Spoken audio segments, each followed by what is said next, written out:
All right, joining me now, Republican Senator from Oklahoma, Markwayne Mullin, who knows a lot about fighting in the arena on many different levels. Right.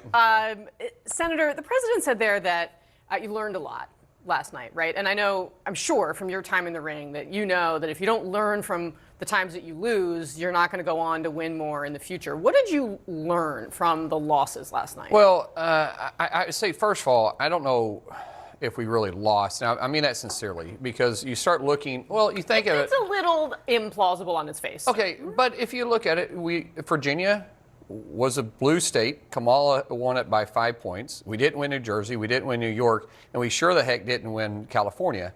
So it wasn't a state that the president lost. It was just like, the issue is, if you start looking like Jay Jones, the Attorney General in Virginia, how did a Republican lose that race? I mean, here you have Jay Jones, who wanted to kill one of his colleagues and hoped his kids died.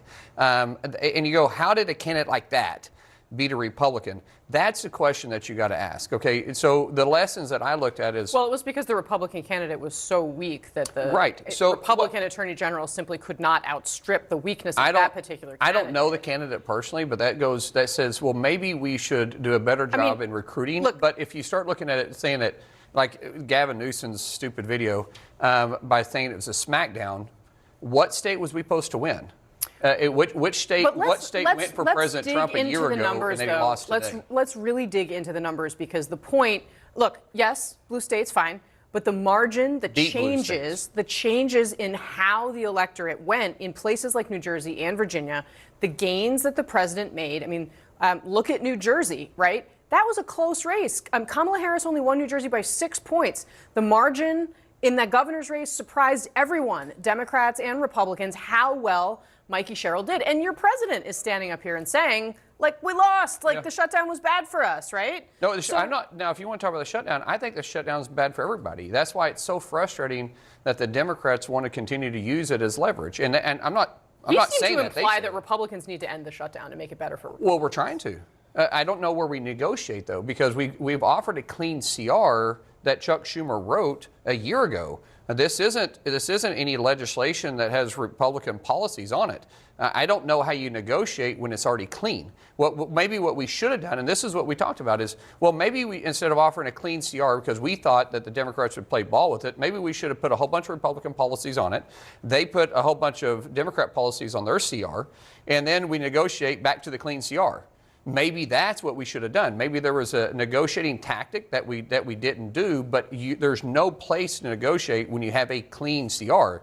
Because what policy do you take off of a clean CR? Are there any people in your party who are looking at what happened last night and thinking like, maybe the president needs to talk more about how expensive things are? Because, he did that interview with 60 Minutes. Right. In some ways, he sounded like former President Biden trying to tell people that things actually aren't as expensive as they know them to be. Well, think about that. If you want to really break that down, Biden was handed an inflation rate of 1.4%.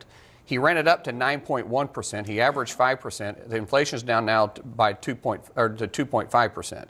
So prices have come down. Prices are still Eggs going have gone up, down though, at about 3%. Well, but if inflation is at 2.5%, you look at gas prices, you look at egg prices. Remember, a year ago, egg prices were a big issue. But the point is, prices are not going down. But prices have gone down. What are you saying? The rate of inflation has gone down, but that is not the same as prices going down. Prices have come down. What metric are you looking at? When you start looking at what's the backbone of any product being made, it's energy. Energy costs have come down. You can't make a product, you can't deliver a product without factoring the cost of energy in it.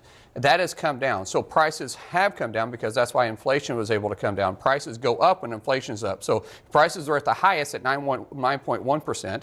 And they're at their lowest at 2.5% in 4.5 years. We're talking about the rate of inflation versus the actual price of goods. You're right that energy is a particularly volatile sector. Groceries have come down. Walmart just said, Walmart CEO I met with last week said the average table for Thanksgiving is going to be down over $20. That's down. It sure isn't up because we saw it go up over 4 years straight.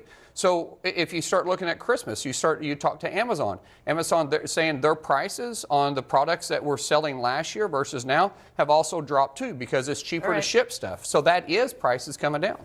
All right, Senator Markwayne Mullin, we are unfortunately out of time. We could have a much longer conversation about all this, so I hope you'll come back soon. Absolutely. All right, Senator Markwayne Mullin, we appreciate it. We'll be right back.